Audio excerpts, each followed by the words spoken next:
Saya Melva Irene Denada Simanjuntak SIP. Di sini saya akan menjelaskan tentang manajemen ASN, World of Government, dan pelayanan publik, yang nantinya akan saya hubungkan dengan personal branding. Baiklah, manajemen ASN yaitu pengelolaan ASN untuk menghasilkan pegawai ASN yang profesional, memiliki nilai dasar, etika profesi, bebas dari intervensi politik, bersih dari praktik korupsi, kolusi, dan nepotisme. Manajemen ASN lebih menekankan kepada pengaturan profesi pegawai sehingga diharapkan agar selalu tersedia sumber daya aparatur sipil negara yang unggul selaras dengan perkembangan zaman. Berdasarkan jenisnya, pegawai ASN terdiri atas pegawai negeri sipil dan pegawai pemerintah dengan perjanjian kerja. Pegawai ASN berkedudukan sebagai aparatur negara yang menjalankan kebijakan yang ditetapkan oleh pimpinan instansi pemerintah, serta harus bebas dari pengaruh dan intervensi semua golongan dan partai politik. Kemudian, diberlakukan penerapan sistem merit dalam pengelolaan ASN untuk mendukung pencapaian tujuan dan sasaran organisasi, serta memberikan ruang bagi transparansi, akuntabilitas, dan objektivitas dan keadilan. Langkah nyata dapat dilakukan untuk menerapkan sistem ini, baik dari sisi perencanaan kebutuhan yang berupa transparansi dan jangkauan informasi kepada masyarakat maupun jaminan objektivitas dalam pelaksanaan seleksi. Sehingga instansi pemerintah mendapatkan pegawai yang tepat dan berintegrasi untuk mencapai visi dan misinya. Yang kedua, World of Government. World of Government sebagai pelayanan publik oleh pemerintah yang bekerja lintas batas untuk mencapai tujuan bersama dan memberikan tanggapan terpadu terhadap isu-isu tertentu. Pendekatan yang diambil bisa pendekatan formal maupun pendekatan informal. World of Government dapat diaplikasikan agar pemerintah dapat memberikan layanan berkualitas bagi masyarakat dan memastikan bahwa pekerjaan yang diemban oleh aparatur pemerintah dapat berjalan efektif dan efisien. Alasan World of Government sangat penting dan harus mendapatkan perhatian dari pemerintah. Yang pertama, faktor eksternal. Adanya dorongan publik dalam mewujudkan integrasi kebijakan, program pembangunan, dan pelayanan, sehingga penyelenggaraan pemerintah yang lebih baik dapat tercipta. Selain itu, perkembangan teknologi informasi, situasi, dan dinamika, kebijakan yang lebih kompleks juga mendorong penting WOG dalam menyatukan institusi pemerintah sebagai penyelenggara kebijakan dan layanan publik. Yang kedua, faktor internal. Terdapat fenomena ketimpangan kapasitas sektoral sebagai akibat dari adanya nuansa kompetisi antar sektor dalam pembangunan. Satu sektor bisa menjadi superior terhadap sektor lain atau masing-masing sektor dapat tumbuh namun tidak dapat berjalan beriringan. Melainkan justru kontraproduktif atau saling membunuh.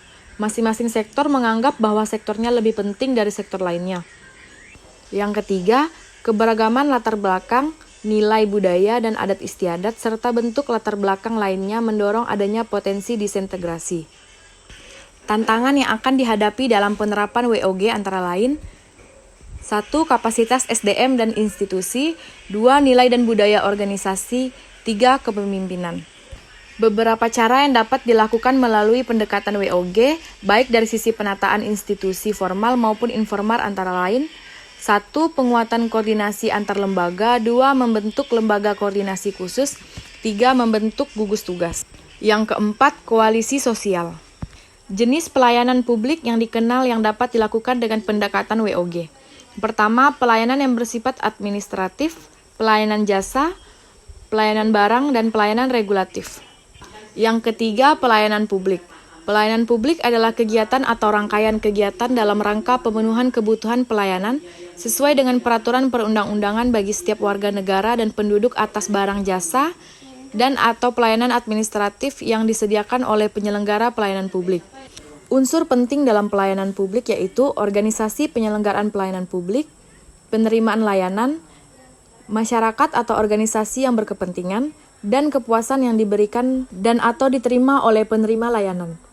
9 prinsip pelayanan publik yang baik untuk mewujudkan pelayanan prima yaitu partisipatif, transparan, responsif, non-diskriminatif, mudah dan murah, efektif dan efisien, aksesibel, akuntabel, dan berkeadilan.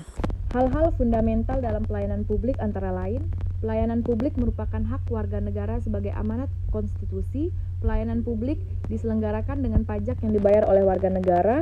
Pelayanan publik diselenggarakan dengan tujuan untuk mencapai hal-hal yang strategis bagi kemajuan bangsa di masa yang akan datang. pelayanan publik memiliki fungsi tidak hanya memenuhi kebutuhan-kebutuhan dasar warga negara sebagai manusia, akan tetapi juga berfungsi sebagai proteksi bagi warga negara. Prinsip-prinsip pelayanan prima antara lain, responsif terhadap pelanggan atau memahami pelanggan, membangun visi dan misi pelayanan, menetapkan standar pelayanan dan ukuran kinerja pelayanan, pemberian pelatihan dan pengembangan pegawai terkait bagaimana memberikan pelayanan yang baik, memberikan apresiasi kepada pegawai. Kemudian masuk dalam personal branding. Nama saya Melva Irene Denada Simanjuntak, saya lulusan dari IPDN Angkatan 27 atau saya lulus tahun 2020. Dan sekarang saya magang di Badan Pendapatan Daerah, Provinsi Kalimantan Barat. Untuk menjadi seorang ASN, saya mengikuti seleksi penerimaan IPDN. Saya mengikuti seleksi ini sebanyak 3 kali. Yang pertama, saya gagal di TKD. Pada saat itu, TKD berada di tes paling terakhir sebelum Pantuhir. Yang kedua, saya juga mengikutinya dan gagal di tes TKD. Tes itu ada di tahap kedua setelah tes administrasi. Dilihat dari 2 tahun terakhir, saya selalu gagal di tahap yang sama. Maka saya lebih giat lagi dalam mempelajari TKD. Saya mengikuti pelatihan-pelatihan yang ada di internet dan mempelajari buku-buku TKD lebih giat lagi. Hal inilah yang membuat saya mungkin lulus di tahap seleksi yang tahun ketiga ini. Setelah saya mengikuti pendidikan selama 4 tahun, saya pun lulus dari IPDN. Dan sekarang saya magang di Badan Pendapatan Daerah Provinsi Kalimantan Barat. Tepatnya di UPT Samsat, di mana Samsat adalah bagian dari pelayanan publik. Pada awal magang tersebut, saya langsung ditempatkan di bagian pengesahan STNK pada gerai. Di sini kami berintegrasi dengan polisi dan jasara harja. Sehingga untuk melakukan pengesahan pajak tidak perlu lagi ke berbagai tempat. Dengan hanya pergi ke satu tempat, maka pelayanan tersebut sudah bisa dinikmati oleh masyarakat dengan lebih efektif dan efisien. Dalam memberi pelayanan, saya bersikap adil, transparan, dan mudah. Sehingga masyarakat dapat puas dengan pelayanan yang telah diberikan.